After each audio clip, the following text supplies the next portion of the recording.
মাগো আমার শোনক বলা রূপু দিদি কই। আমার শুনবেন কানে খালি একটু বলি আমার কোনটা দেখবে না আসে না, আর দেখবে না আসে না, আমার কথা শেষ। আলহামদুলিল্লাহি রাব্বিল আলামিন আর রহমানির রহিম। এই যে আমি পাখি হলে এই জায়গার থেকে উড়াল দিতাম, যদি এরকম আমি ম্যান হইতাম আপনার ক্যামেরার ভিতরে তো উড়াল দিতাম। আমি এখানে কতদিন যাবত থাকবো আমি বলতে পারি না, আমাকে অজ্ঞান করে নিয়ে আসা হয়েছে।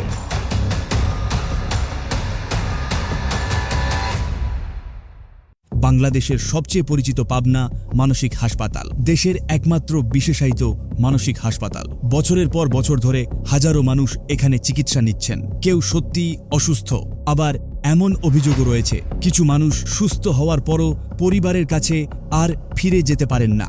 আজ আমরা এই হাসপাতালের ভেতরে প্রবেশ করব, কথা বলবো রোগীদের সঙ্গে, শুনবো তাদের জীবনের গল্প, জানার চেষ্টা করব তাদের বাস্তবতা এবং দেখব এই দেয়ালের আড়ালে আসলে কি ঘটছে। 1957 সালে স্বাধীনতার আগেই এই হাসপাতাল প্রতিষ্ঠিত হয়। শুরুর দিকে এখানে মাত্র 60টি শয্যা ছিল, পরে ধাপে ধাপে সেই সংখ্যা বাড়ানো হয়। বর্তমানে এখানে প্রায় 500টি শয্যার ব্যবস্থা রয়েছে।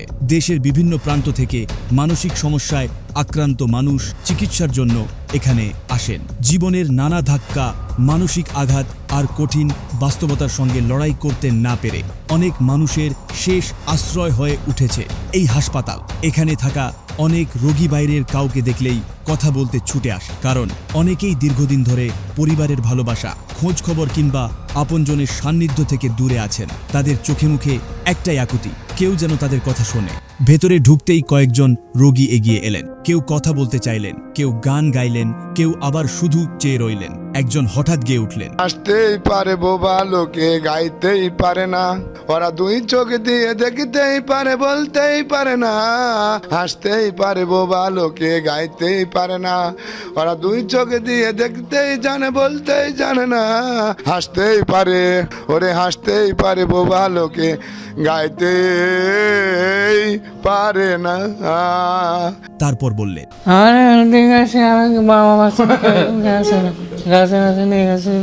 আরেকজনের অভিযোগ ছিল হাসপাতালের খাবার নিয়ে। তিনি বললেন, খাওয়া দাওয়া একবারে শোচনীয়, এগুলো মানুষে খায় না, বাইন্দে রাখছে বিদায় খাইতে আসি ভাই, এক কথার প্রশ্ন উত্তর শেষ। আর সার পোকা দেখবেন, এগুলো সব সার পোকাই দেখছেন, দেখছেন এর ভিতরে। ঘুমের ওষুধ নিয়েও তার খুব স্পষ্ট। ঘুমের ওষুধ দেয় 3টা করে, তাও ঘুমাইতে পারি না। ওষুধ খাই 3টা, তাও ঘুম যাইতে পারি না। এবার বলতে পারছেন কি মহাসুখে আছি আমি। জানালেন তিনি গার্মেন্টসে সেকশন হেড হিসেবে কাজ করতেন। আমি একটা সেকশনের হেড, গার্মেন্টসের ফিনিশিং ইনচার্জ। আর্মিতে চাকরির স্বপ্নও ছিল।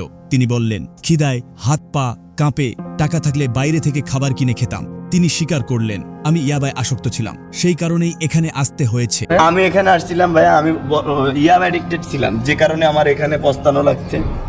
আমি সরকারের কাছে একটা বিনীত অনুরোধ করব, ইয়াবাটাকে ডাইরেক্ট ব্র্যান্ড করে দেওয়ার জন্য, জানো মধুর ঘ্রাণ সকলে না পায়। তার চোখে তখনও ভবিষ্যতের স্বপ্ন, এখান থেকে বের হয়ে বিয়ে করব। এখান থেকে বের হওয়ার পরে বিয়ে করবো ইনশাল্লাহ। পড়াশোনা ইন্টারমিডিয়েট কমপ্লিট, বিবিএ রানিং হবে এই 27 সালে। 13 বছর পড়তে পারি নাই আওয়ামী লীগের জন্য।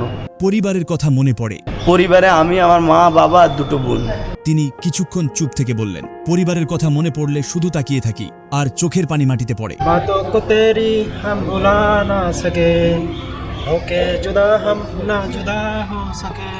আরেকজন নিজেকে সুস্থ দাবি করলেন তার ভাষায়, আমার শুধু বাইপোলার ডিসঅর্ডার হয়েছে। ঢাকাতে যাওয়ার পর আমার ভয় পেয়েছিলাম, ভয় পেয়ে রমজান মাসে আমার বমি হয়েছিল অনেক। ওখান থেকে আমার একটা রোগ ধরা পড়ছে, রোগের নাম হচ্ছে বাইপোলার ডিসঅর্ডার। আমার নাম হচ্ছে মোল্লা নাফিস মুত্তাকি। আমাকে কালবদত করছে, কারণ এখানে 1 মাস না ছাড়া বের করে না। বের করছে, আবার ঢুকাইছে, আবার বের করছে না, যাতে মতাম তাহলে ঠিক বক্সিং গেল। আমি দেশের প্রধানমন্ত্রী হতে, জামাতে লিডার হতে চাই। আজ আমার ভেতরে জুড়েই শুধু নেশার বসবাস, নেশা আশায় নেশায় কাদায় নাই আমি আমার। রোজ বিকালে মতো তোমায় আর তো দেখি না, তুমি তোমার মতোই থাকলা, ভালো খবর নিলা না। মানসিক অসুস্থতার মাঝেও তাদের স্বপ্নগুলো এখনো বেঁচে আছে। সবচেয়ে হৃদয় বিদারক কথা বললেন এক রোগী। আমি এখানে কতদিন যাবত আমি বলতে পারি না, আমাকে অজ্ঞান করে নিয়ে আসা হয়েছে। তারপর অনুরোধ করলেন, একটা ফোন করতে দেবেন, বাড়িতে কথা বলো, কেউ খোঁজও নেয় না। পাদ পা করে চলে গেলি পাশানি রে। হাসপাতালের ভেতরে কথা বলতে বলতে জানা গেল আরও কঠিন বাস্তবতা। অনেক রোগী সুস্থ হয়ে গেছেন, কিন্তু তাদের পরিবারের লোকজন আর নিতে আসেননি। আমার কোনটা দেখবে আসে না, আর দেখবে আসে না, আমার কথা শেষ। হ্যাঁ সুস্থ না, বাড়ি বনাইনগর থানা, ফরিদপুর বনাইনগর। কেউ ভুল ঠিকানা দিয়ে ভর্তি করিয়েছেন, ফলে সুস্থ হওয়ার পরও তারা বছরের পর বছর এই হাসপাতালের ভেতরেই বন্দি জীবন কাটাচ্ছেন।